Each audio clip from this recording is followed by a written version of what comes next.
Good afternoon, ladies and gentlemen.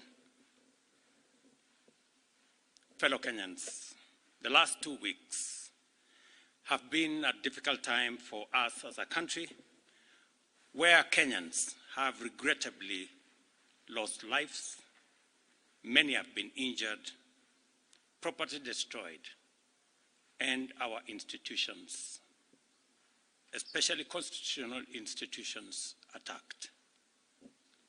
Once again, I extend my deepest condolences to those who unfortunately lost their lives.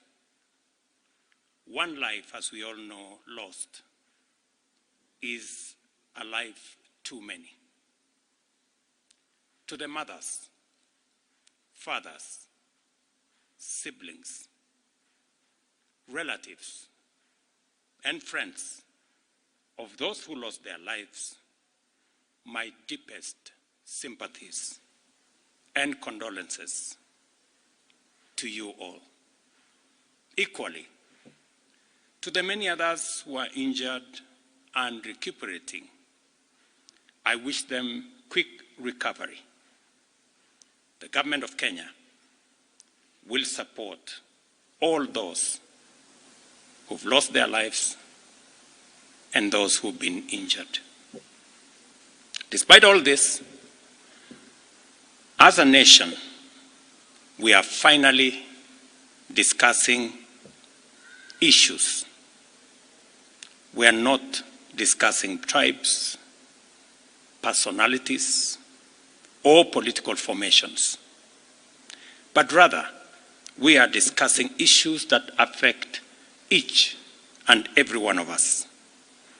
Issues of taxation, debt, budget, corruption, the cost of living, unemployment, and opportunities for all Kenyans, especially our young people. If you go back on my Twitter account, I made a commitment to the country in 2019-2020 that the conversation in Kenya is going to change. It is not going to be about personalities. It is not going to be about positions. It is not going to be about tribes. It is going to be about issues. Today, that situation is true, that we are having a conversation about issues in our country. We must all be proud of ourselves that we have managed to elevate the debate in our country to the level of issues that affect all of us. I am very happy that we are having a conversation about jobs for our young people, about opportunities for business, about manufacturing, about taxation, about debt, and all the other things that are important to all of us.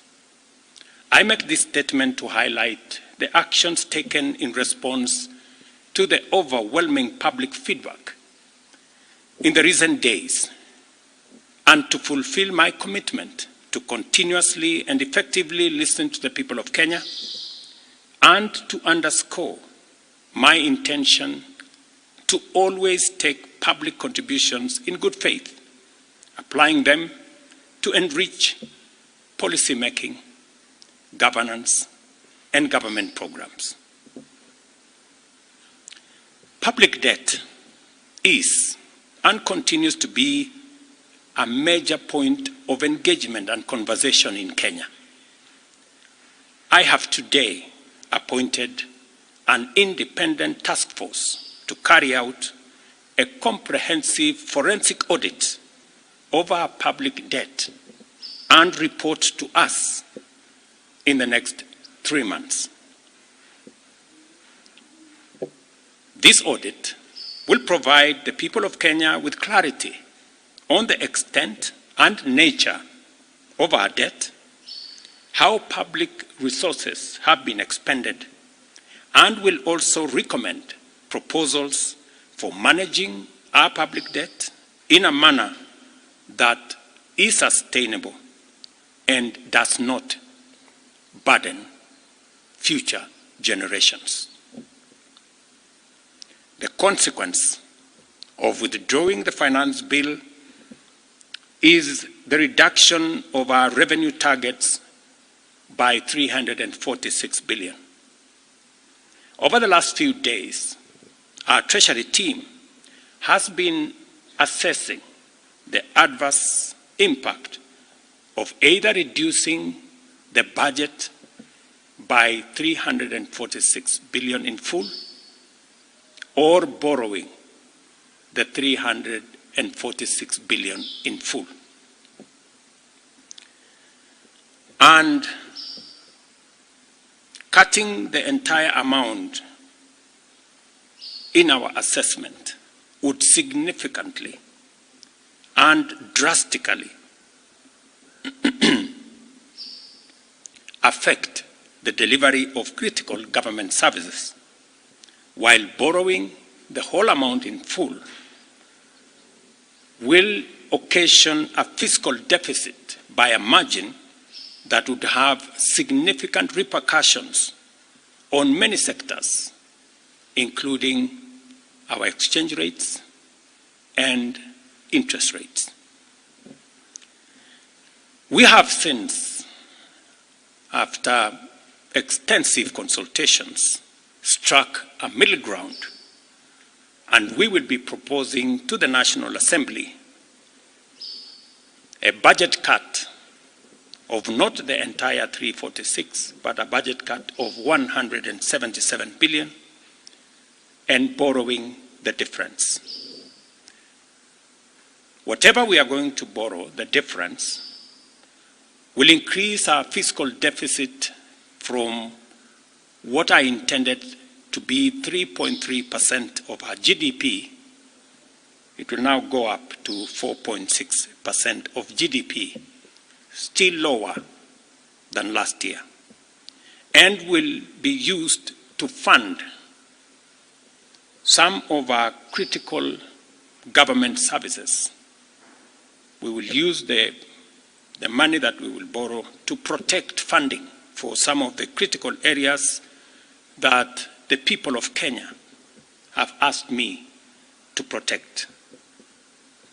They include hiring of junior secondary school teachers and medical interns, funding the milk stabilization program for our dairy farmers, reviving our stalled road projects that are in many parts of Kenya, retaining the fertilizer subsidy program that has helped us manage our cost of living,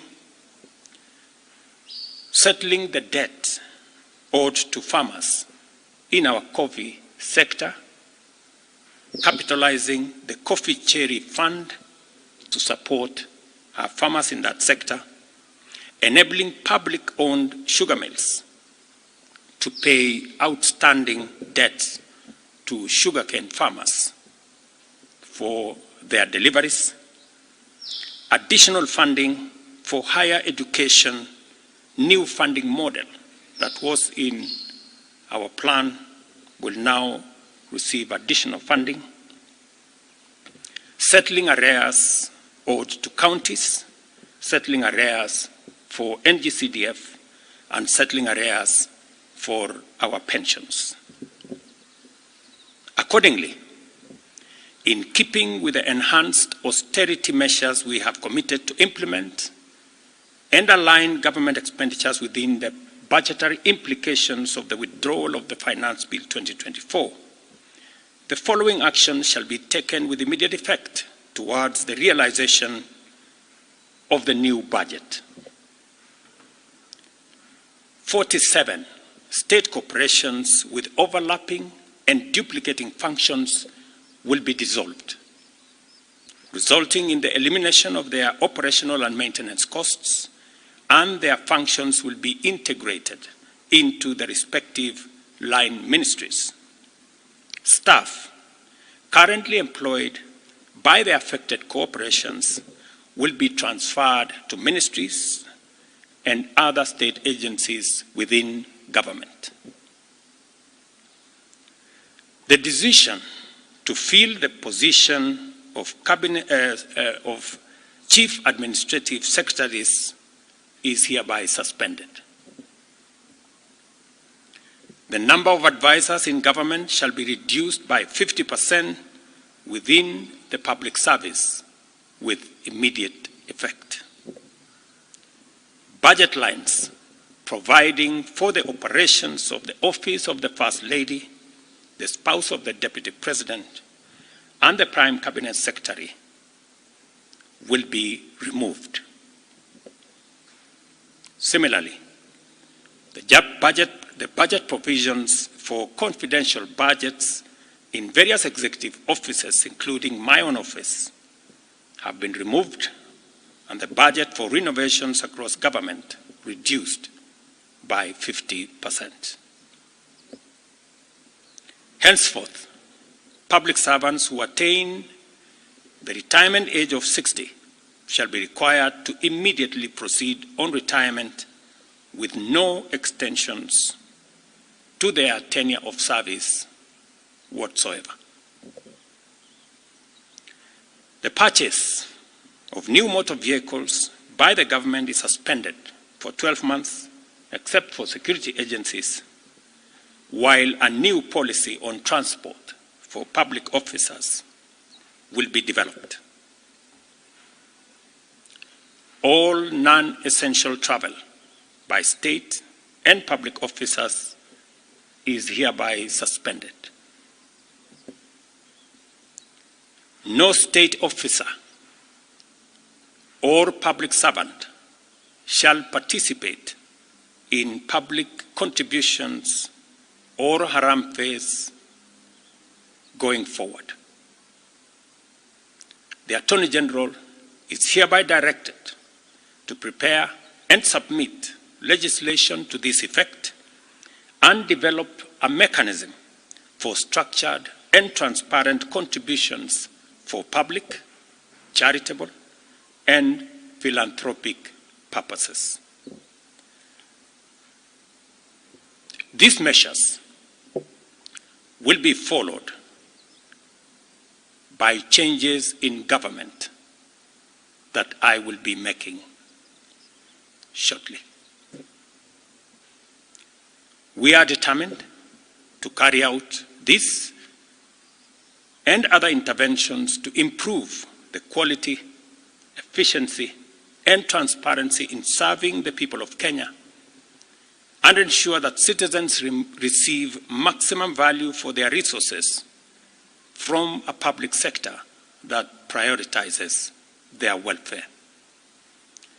I believe these changes will set out our country on a trajectory towards economic transformation, enabling us to achieve the strategic objectives of the bottom-up economic transformation agenda and deliver our commitment to radically enhance opportunities for all Kenyans and transform our country.